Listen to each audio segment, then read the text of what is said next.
there are a number of reasons why young people in Australia develop mental health issues. I think one of the reasons is that we're very caught up in worrying about what other people think.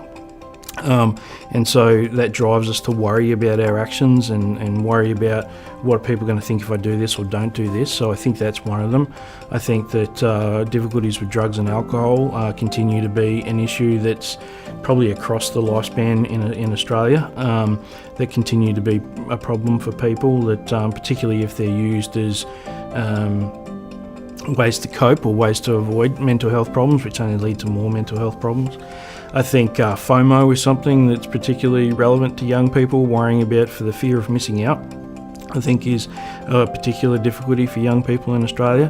I think that people sometimes get to a point where they think that there's no way out of their troubles, but I'd like people to understand that there is always a way out of difficulties. So I think that that's another reason why young people get themselves into trouble. When YUMM approached me, one of the things I liked is that the YUMM has a bit of a preventative approach to mental health, so that's very interesting to me. I think which a lot of people sort of come for psychological help once the problem's started, so I think that being able to prevent it is very, very important.